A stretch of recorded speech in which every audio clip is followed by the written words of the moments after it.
ফের একবার গর্জে উঠল পুলিশের বন্দুক। এবার লাভ জিহাদের ঘটনায় অভিযুক্ত এক যুবককে লক্ষ্য করে গুলি চালালো পুলিশ।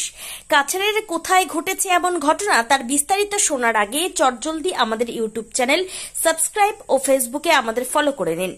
কাছাড় জেলার লক্ষ্মীপুরের শিবপুরে ঘটেছে এমন ঘটনা। লাভ জিহাদের ঘটনায় জড়িত অভিযুক্তকে লক্ষ্য করে গুলি চালায় পুলিশ। এতে মান্নান আলী নামের এক অভিযুক্তের পায়ে গুলি লাগে।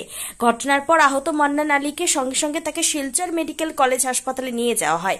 প্রাপ্ত খবর মতে বিন্নাকান্দির বাসিন্দা মান্নান আলী এক ভিন্নধর্মী যুবতীকে পালিয়ে নিয়ে যাওয়ার ঘটনায় জড়িত। এই ঘটনায় দুই সম্প্রদায়ের মধ্যে উত্তেজনা দেখা দিলে পরিস্থিতি নিয়ন্ত্রণ করতে মাঠে নামে পুলিশ। অভিযান চালিয়ে রাতে অভিযুক্তকে গ্রেপ্তার করা হয়, কিন্তু একসময় পুলিশের ওপর আক্রমণ করে সে পালিয়ে যেতে চাইলে পুলিশ গুলি চালাতে বাধ্য হয়। বর্তমানে আহত অবস্থায় শিলচর মেডিকেল কলেজ হাসপাতালে চিকিৎসাধীন ওই যুবক। আমাদের কাছে পুলিশ সুপার এবং আহত ওই যুবকের বক্তব্য রয়েছে, শুনুন বক্তব্য। বিশেষবার আমার ফোন করিয়া হয়েছে তুমি আও আমার একজন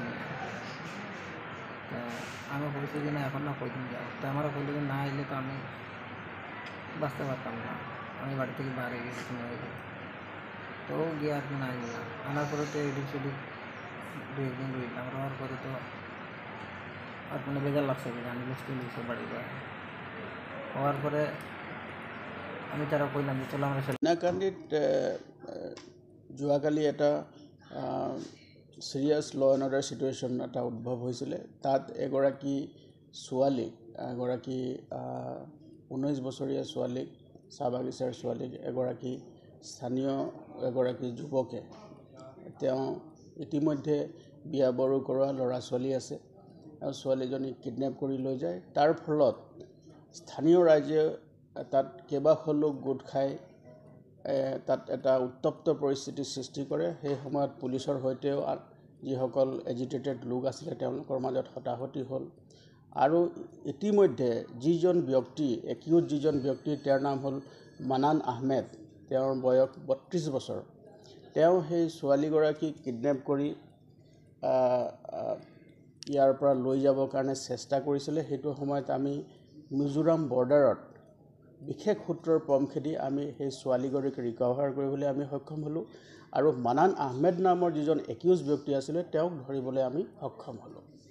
আৰু ৰাতিয়ে আমি যেতিয়া সেইজন ব্যক্তিক আমি লৈ আহোঁ বাছকান্দি আউটপোষ্টত, যেতিয়া লৈ অহা হয় বাছকান্দি হাস্পতাললৈ লৈ অহা হয়, সেইটো সময়তে ৰাতি প্ৰায় 2টা বজাত যেতিয়া তেওঁক চিকিৎসালয়লৈ চিকিৎসাৰ কাৰণে লৈ যোৱা হয়, মানে নৰ্মেল চিকিৎসাৰ কাৰণে যেতিয়া লৈ যোৱা হয়, সেই সময়ত শিৱপুৰ নামৰ এটা অঞ্চলত, মৰগাং শিৱপুৰ বাছকান্দিৰ এটা অঞ্চলত তেওঁ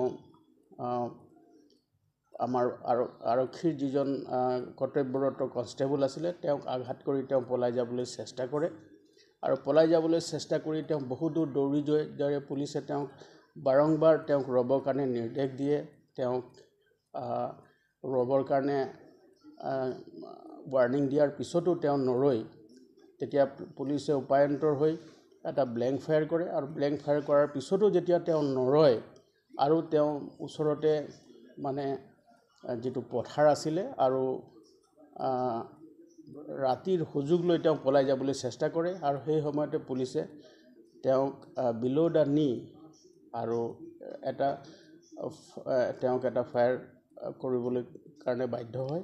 আৰু সেই সময়তে তেওঁ ভৰিত কিছু পৰিমাণে আহত হয়, আৰু লগে লগে পুলিচে তেওঁক ধৰিবলৈ সক্ষম হ'ল। তেওঁক ধৰি আমি ইমিডিয়েট স্থানীয় চিকিৎসালয়লৈ লৈ যোৱা হয়, আৰু স্থানীয় চিকিৎসালয়লৈ লৈ যোৱাৰ পিছতে তেওঁক শিলচৰ মেডিকেল কলেজত পুৱতি নিশা তেওঁক ভৰ্তি কৰোৱা হয়। আৰু গোটেই ঘটনাটোত আমাৰ আৰক্ষীৰ এগৰাকী কনষ্টেবল জেছিমুদ্দিন লস্কৰ বুলি এজন কনষ্টেবল আছিলে, আৰু তেওঁক যেতিয়া আঘাত কৰিছে তেওঁ বহু পৰিমাণে আঘাতপ্ৰাপ্ত হয়, আৰু তেওঁ বৰ্তমান চিকিৎসাধীন হৈ আছে। গতিকে গোটেই ঘটনাটোত আমি এটা মোকৰ্দমা ৰুজু কৰিছোঁ, আৰু মোকৰ্দমা ৰুজু কৰি আমি তদন্ত অব্যাহত